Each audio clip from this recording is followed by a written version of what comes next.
Naibu Rais William Ruto na Profesa George Wajackoya wakitarajiwa kuzindua manifesto zao leo.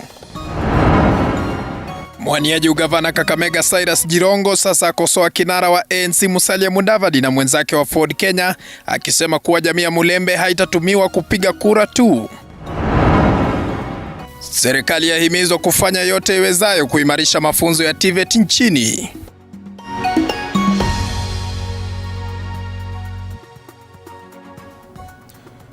Moja kwa moja mtazamaji, tunang'oa nanga kwenye taarifa za Shina la Upeo. Mimi ni mtangazaji wako Paul Kirobi. Tume ya kutetea haki za binadamu nchini imewalaumu wanasiasa kote nchini kwa kusambaratisha hali ya kawaida kutokana na kampeni za mara kwa mara zilizojaa fujo na ghasia za wafuasi wao.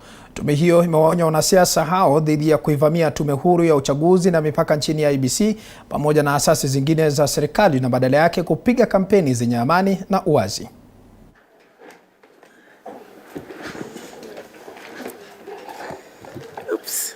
The Commission has also observed and documented the disruption of learning activities that has allowed school students to participate in political events such as singing for politicians and moving out of schools to cheer politicians by the roadside, among others.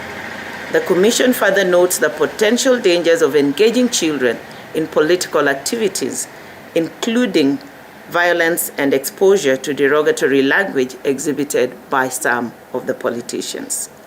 To this extent, the Commission has documented 101 cases of use of children in political activities and disruption of learning activities, with the highest prevalence recorded in Nairobi, Kiambu, Kilifi, Mombasa, and Nyamira.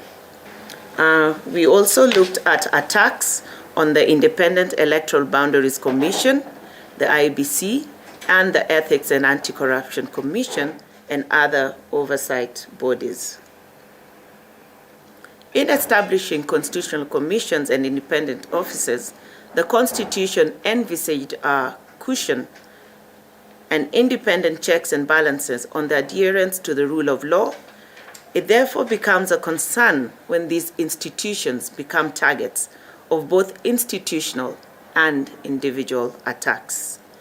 In this regard, the Commission considers unfortunate the blatant and scathing attacks on the IEBC and the EACC and other election monitoring bodies.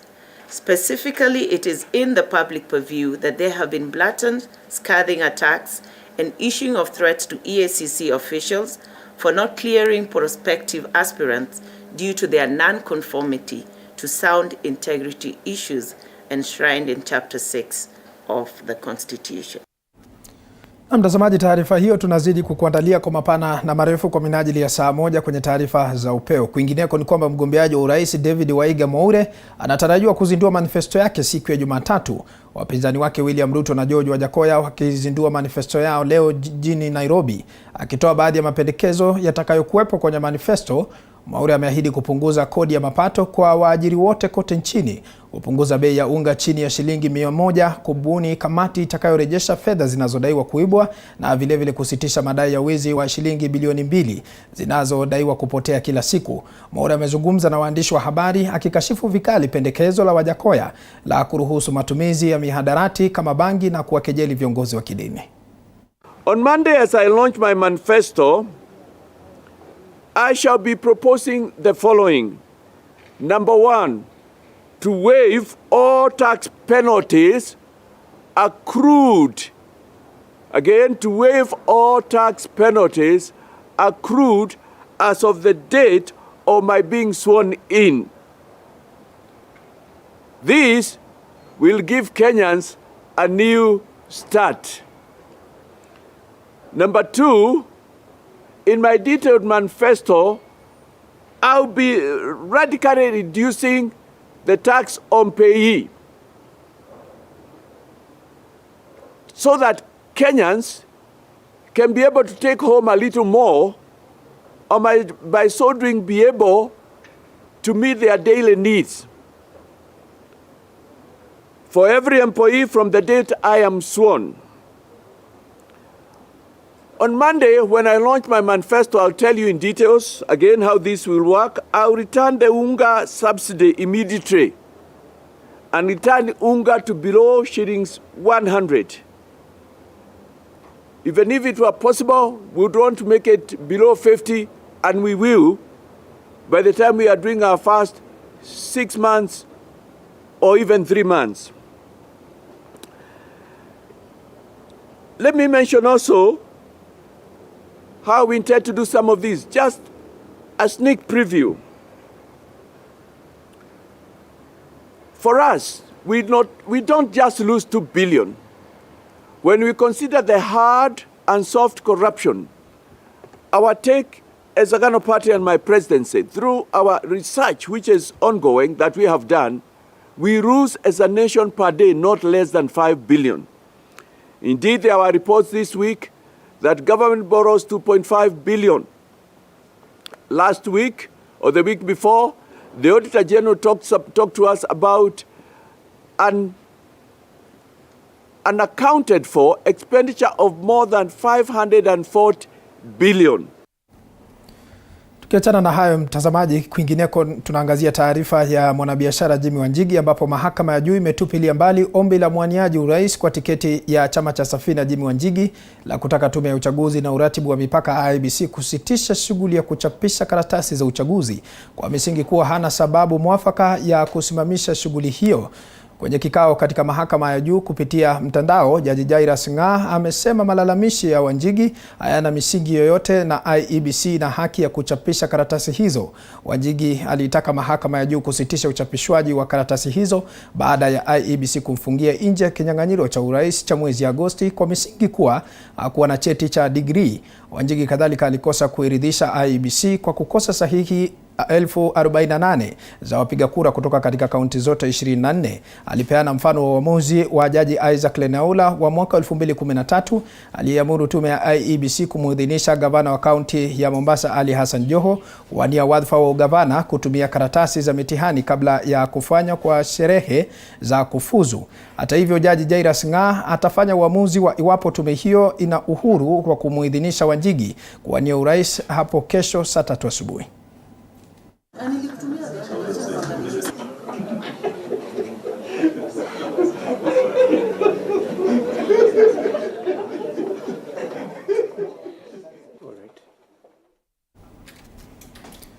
Tukiachana na hayo mtazamaji, kwingineko ni kwamba mwaniaji wa ugavana katika kaunti ya Kakamega Cyrus Jirongo amemshutumu kinara wa chama cha ANC Musalia Mudavadi pamoja na kinara mwenza wake wa Ford Kenya Moses Wetangula kwa usaliti wa jamii ya Mulembe, akisema kwamba wawili hao wameendelea kuwatumia wakazi wa magharibi mwa Kenya kwa manufaa yao ya kibinafsi. Jirongo ambaye pia ni kinara wa chama cha UDP anasema kwamba alijitosa katika kinyang'anyiro hicho cha ugavana wa Kakamega ili kuleta mabadilikio katika uongozi wa jamii hiyo. Kwa muda mrefu tumeamini marafiki zetu, na sisi hapa wametugeuza, kazi yetu ni voting machine. Tunawapigia kura, wanaenda wanakula. Tunaelewana? Wakati huu katika taifa la Kenya tuko na opposition in government na government in opposition. Sini ukweli? Wale ambao walikuwa kwa serikali ndio wanajifanya upinzani, na wale walikuwa upinzani wako kwa serikali wanakula, si ndio? Na nyinyi mnalala vile mlivyo. Unaelewana? Na ndio nikaamua, mimi naelewa biashara. Watu wa Kakamega miaka 10 bilioni 150. Sioni imefanya nini. Hapa katika katuzi la Kakamega mumegawanyika kuliko jamii nyingine yote. Na ukikuta watu wamegawanyika, inamaanisha baba wa boma aangalii kila mtu sawa sawa. Na mtazamaji, tukitoka huko kwa sasa tunavuka hadi katika maeneo ya Kajiado, ambapo azma ya mwaniaji wa ugavana katika kaunti ya Kajiado kwa muungano wa Azimio David Nkedianye umepigwa jeki kufuatia maelfu ya vijana kutoka chama cha UDA kutangaza kujiunga na Jubilee. Akizungumza katika kampeni zake eneo la Gishagi huko Ngong, David Kedianya akiandamana na viongozi wengine kutoka Jubilee alidokeza kwamba analenga kuleta kabila zote pamoja na kuendeleza kazi aliyokuwa ameanzisha. Aidha, viongozi hao wameahidi kuwahusisha vijana katika miradi mbalimbali ya serikali. Hawa watu ni kama 50 wale wamekuja na wana represent wengine wengi, na hawa ni wale wamejua kweli gavana sio katoo tena. Gavana ule anaingia ningenyeje na maji, gavana ni ningenyeje na maji, si ndio? Na wanasema hapa hata kule juu ni baba na mama, sawa sawa. Hiyo mtapatia tena amalize kazi yake. Si mnajua pahali aliwachia stadium ndio hivyo. Kwa hivyo akirudi atatumalizia hii stadium yake. Vijana wakiwa hapa wanateremka wanacheza mchezo, sio? Na kwenye taarifa nyingine ya masuala ya siasa, kambi ya Kenya Kwanza inayoongozwa na Naibu Rais William Ruto inazidi kupata uzima zaidi kabla ya uchaguzi mkuu wa Agosti tarehe 9. Ni kutokana na viongozi mbalimbali kutoka mataifa ya nje kuonyesha nia ya ushirikiano na Ruto ikiwa atavuna ushindi kama mrithi wa Rais Uhuru Kenyatta. Najiri baada ya kikao cha leo kati ya Naibu Rais William Ruto na aliyekuwa rais wa Nigeria Jonathan Goodluck katika makao yake hapa Karen jijini Nairobi. Upande huo wa Kenya Kwanza unaamini kwamba uchaguzi utakuwa huru, wa haki na wenye imani. And then there are firm commitments to the charter. You have noticed we are the only coalition. How are you, sir? Good to see you, eh? Thank you, thank you, thank you, thank you, thank you. We have had incidences of violence.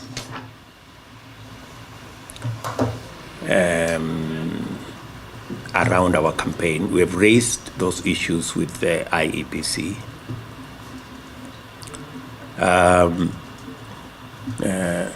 And this is violence targeted at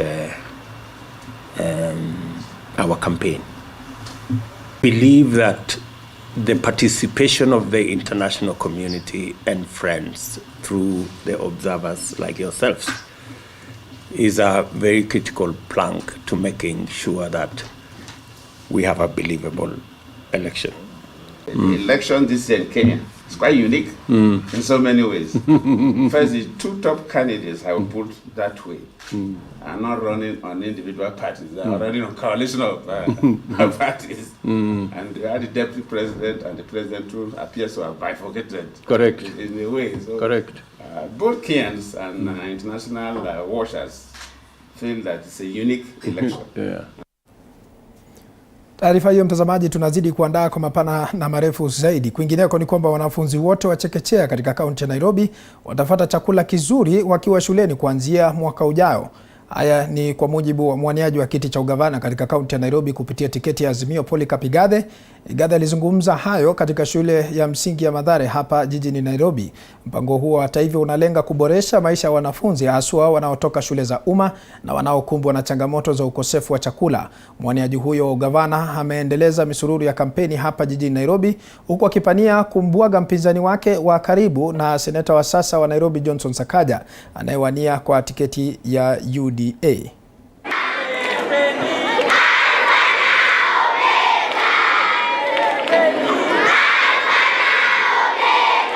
Society in Nairobi has suffered for too long because many families are faced with what we call food insecurity, especially in informal settlements. So I would like to pronounce myself that I commit the Nairobi City County Government.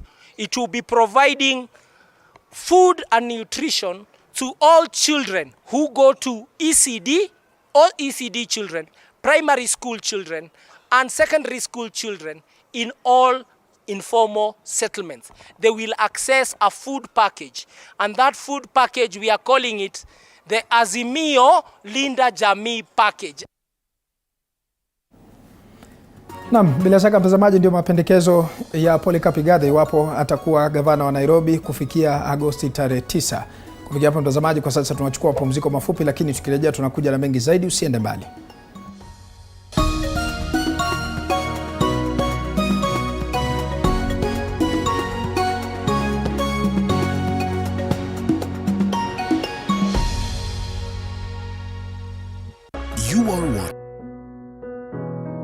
Despite being visually impaired, he is a jack of all trades. It is our quest to find answers on how to take care of children with special needs and those with disability. You do not need to see musical notes to understand music, but rather to have your soul feel the vibe.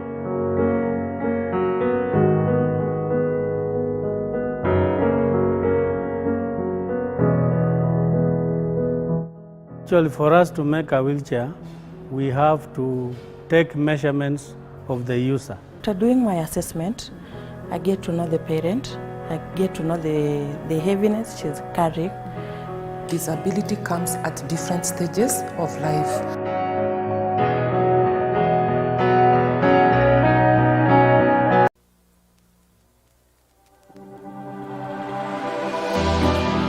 How well do you know what's happening around you? Morning Cafe with heated political of untold stories.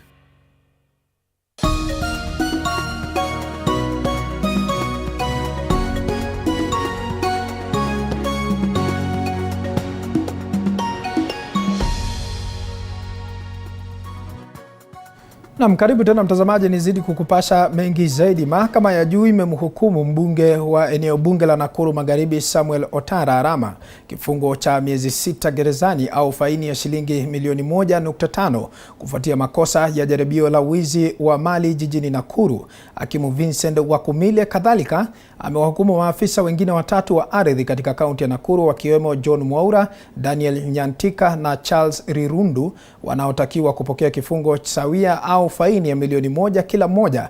Wakili aliyehusika kwenye jaribio la uuzaji wa mali hiyo Kennedy Onkoba kadhalika atahudumu kifungo cha miezi 6 au faini ya shilingi 500,000. To start with, each accused was convicted as charged. That is count number 1. That is accused number 1. You have count 1, count 4, count 6 and count 7. Those are 1, 2, 3, 4. Menipata? Count 2, count 2, count 4, count 8 and count 9. Those are also 4 counts. Okay. Number 3, third accused. So each accused passed shillings 260,000 per count. That is, if I've, like, number 1 is 260 times 4, like that, as charged. In default, to serve 6 months imprisonment. Right of appeal, 14 days, a copy of the judgment and proceedings to be supplied at own cost. Kwenye kesi nyingine ni kwamba Ibrahim Rotich, mshukiwa mkuu wa mauaji ya kikatili ya mwanariadha Agnes Tirop, ametuma maombi ya makubaliano ambapo wanaweza kukabiliwa na mashtaka madogo. Rotich ambaye alikamatwa baada ya mwili wa Tirop kupatikana na majeraha ya kisu, alikana mashtaka ya mauaji dhidi yake mbele ya mahakama ya Eldoret mnamo Novemba mwaka jana. Mshtakiwa atasalia rumande huku ombi lake likitarajiwa kusikizwa Septemba tarehe 22.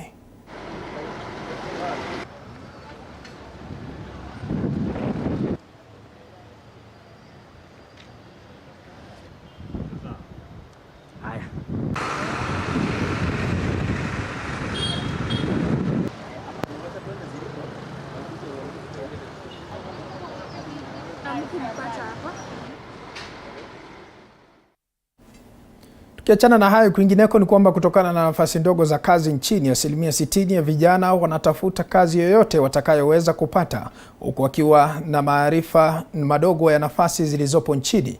Kutokana na hali hii, shirika la Zizi Africa kwa ushirikiano na Values and Skills wanataka sera zinazogusia masomo katika taasisi za TVET kuimarishwa ili ziweze kukimu mahitaji ya wanafunzi nchini.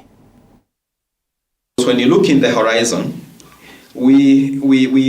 we have several needs, like for instance, data needs to inform TVET institutions on what to and where to invest in, which trainings to offer, but also how many students to train in which kind of career directions. They need to have a way of updating, getting updates from the skills demand from the employment so that they are able to adapt training. But also the data needs to inform employers and on which institutions especially to employ, from which institutions are training the kind of young employees they are looking for. And that dialogical relationship between trainers and employers, I think, is very critical. But also students, as I said, and also COOPs and help, those that are sponsoring. Data needs to inform employment seekers, which county, for instance, to go to if you have trained for a certain course. If one was to know that maybe Marsabit is looking for this kind of skills, then you don't need to sit in Nairobi or Kisumu and complain, because then you'll have used data to know which town or which village to move to, where plumbers are required or where welders are required. The fourth industrial revolution really requires that people have skills around computing, coding, programming, understanding of how the world works, the social media platforms, to be effective communicators across different platforms.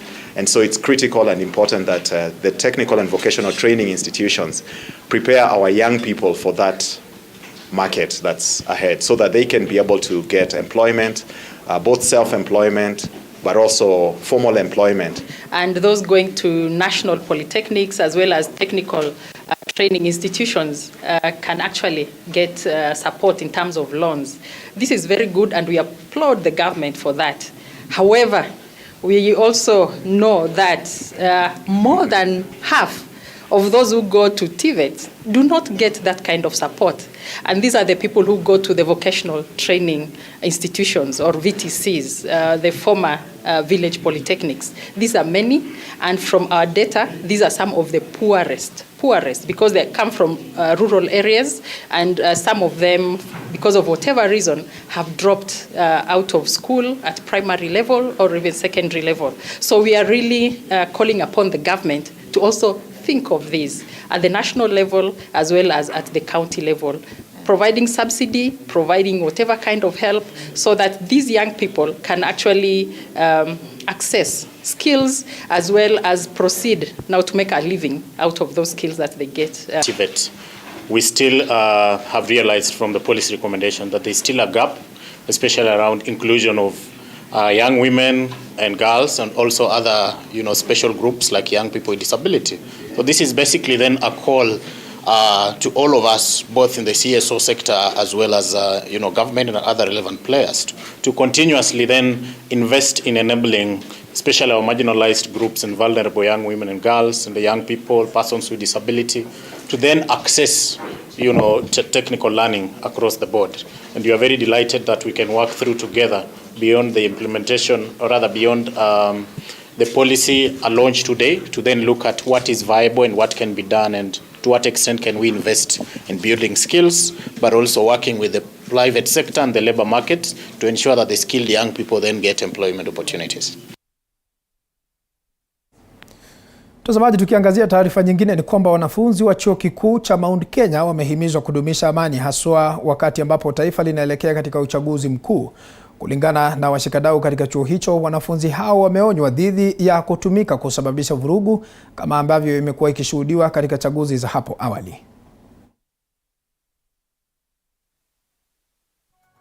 I want to wish you a life of peace. Fight for peace. Stand for peace. Be a warrior of peace. Because when you are doing that, the prayer went that what David said is like Jesus' last words were about peace. So you are representing the heavenly kingdom in a right way, and you are being a peace ambassador. You are having a discussion in the morning about the values of our education and so on, and wondering how come learned people are the ones engaging in violence. And then I think the solution is a peace and a prayer like we have today. That on our own, we cannot make it. You should think, what am I saying? Is this right what I'm doing, is it good for me? Is it good for others? You see, it's not good. It can harm someone. Maybe on your side, you have advantage about